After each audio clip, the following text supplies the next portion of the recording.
Remember Monica Lewinsky? Take a look at her net worth. It will shock you. From White House intern to international infamy, Monica Lewinsky's name became synonymous with the biggest political scandal of the 1990s.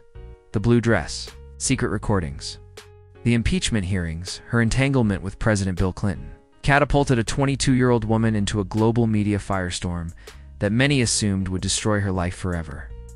No one could have predicted what would become of Monica after the scandal, revealed a former White House staffer who worked in the Clinton administration. The consensus in Washington was that she'd never recover financially, professionally, or personally. The world essentially wrote her off as someone whose life had been permanently derailed before it had really begun. For years after the scandal, this prediction seemed accurate. Lewinsky disappeared from public view, struggled to find employment, and faced crushing legal bills estimated at over $1.5 million. As the millennium turned, she seemed destined to remain. A cautionary tale of how quickly a young life could be devastated by the machinery of politics and media. But something remarkable happened that few could have anticipated. The past decade, Monica Lewinsky has engineered one of the most unexpected financial and personal comebacks in modern American history. Today at 51, her net worth and professional accomplishments stand in stark contrast to the dire predictions that followed her. In the late 1990s, most shocking is not just that she survived the ordeal, but how she managed to transform a scandal that nearly destroyed her into the foundation of a multi-million-dollar career and platform that has made her wealthier and more influential than anyone could have imagined during those dark days of public shame. But first, let's explore the financial devastation that Lewinsky faced in the immediate aftermath of the scandal, and the surprising first steps she took to begin rebuilding a life that had been shattered under the global spotlight, but only recently. It was several months ago that I give my very financial ruin that nearly bankrupted her. The immediate aftermath of the Clinton scandal left Monica Lewinsky not just emotionally devastated, but on the brink of financial collapse. The young woman who had entered public service as an unpaid White House intern suddenly faced legal bills that would have crippled even a wealthy executive. Monica's legal expenses were catastrophic, explained a Washington attorney familiar with her situation in the late 1990s. She needed high-powered representation to navigate congressional testimony, grand jury proceedings, and the aggressive tactics of independent counsel Ken Starr's investigation. Her legal bills quickly exceeded $1.5 million, an impossible sum for someone her age with virtually no savings. These legal obligations were just the beginning of her financial troubles, unable to find conventional employment due to her notoriety. Lewinsky faced the practical challenge of supporting herself while being perhaps the most recognizable and unemployable young woman in America. Companies wouldn't touch her, revealed a career counselor who attempted to help Lewinsky find work in the early 2000s. Human resources departments would immediately reject her applications, fearing that hiring her would bring unwanted attention or controversy to their organizations. She was essentially blacklisted from normal career paths despite having a master's degree from the London School of Economics. This combination of massive debt and limited income opportunities created a financial crisis that seemed insurmountable. By the early 2000s, Lewinsky had moved into her mother's apartment to save on living expenses, and was reportedly considering bankruptcy as her only option for escaping the financial hole that the scandal had created. At her lowest point around 2002 to 2003, friends were genuinely concerned about her financial survival, noted a person close to Lewinsky during that period. She was avoiding social gatherings because she couldn't afford even modest expenses like dinner out with friends. The contrast between her global name recognition and her personal financial reality couldn't have been more stark. This financial devastation makes her current net worth all the more shocking. A transformation that began with an unexpected opportunity that would provide her first step toward financial recovery. I tried so hard to move forward from '98 in so many different ways, and surprising first million that changed everything. Monica Lewinsky's journey, from a financial devastation to surprising wealth, began with a controversial decision that divided public opinion, but provided her first significant financial lifeline, a reported $1 million deal with British publisher Channel 4 Books for her 1999 memoir Monica's Story, written with Andrew Morton.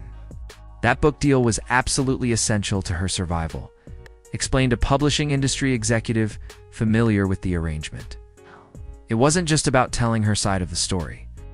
It was the only viable way for her to begin addressing the mountain of legal debt that was crushing her. Critics called it profiting from scandal, but from Monica's perspective, it was financial self-defense. The memoir represented just the first step in Lewinsky's gradual realization that the very notoriety that had destroyed her conventional career prospects could potentially be leveraged into alternative opportunities. Following the book, she negotiated a reported $300,000 interview with Barbara Walters that drew massive ratings for ABC and further helped stabilize her precarious finances. These initial media deals provided crucial breathing room, but didn't resolve her long-term financial challenges. With traditional employment paths still largely closed to her, Lewinsky made an unexpected pivot into entrepreneurship, launching a line of handbags under the brand name The Real, Monica Inc. In 1999, the handbag venture revealed something about Monica that would become increasingly apparent over the years. Her surprising business instincts, noted a retail analyst who followed the launch. While many dismissed it as a novelty business trading on her name, she was actually hands-on in the design process and showed legitimate talent for product development. The line generated solid sales initially, though it couldn't sustain momentum long-term.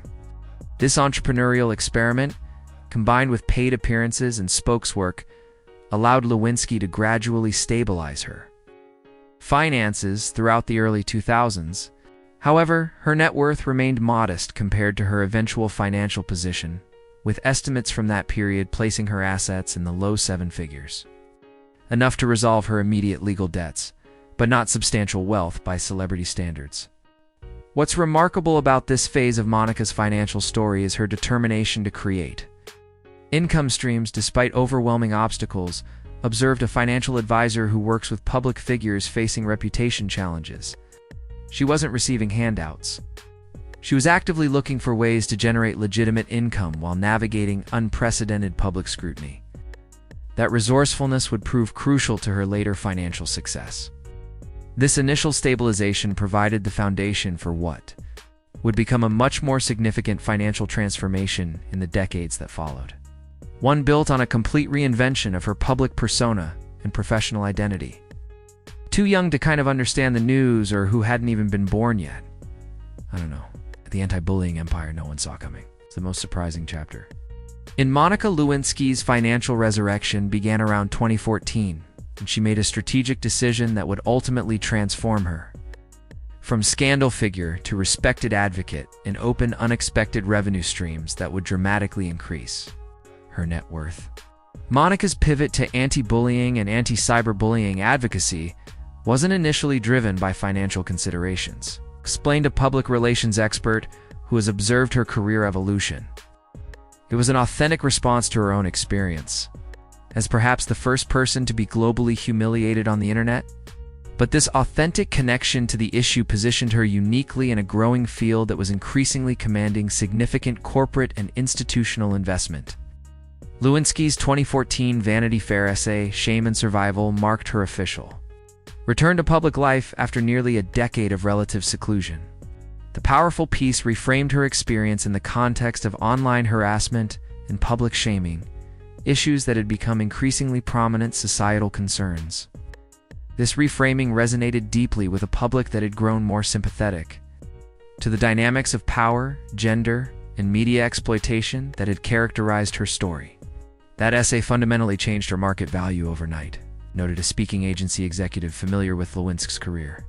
Before its publication, she might have commanded $10,000 to $15,000 for speaking appearances, primarily trading on her notoriety. After repositioning herself as an expert on cyberbullying, her speaking fees jumped to $25,000, then $50,000, and now reportedly exceed $100,000 per engagement for corporate and university audiences. This speaking career has become the foundation of Lewinsky's financial renaissance. With dozens of high-profile engagements annually at premier institutions and corporate events, her annual income from speaking alone is estimated to exceed $3 million in recent years. a remarkable figure for someone once considered unemployable in conventional settings. Beyond speaking engagements, Lewinsky has developed multiple revenue streams around her anti-bullying platform.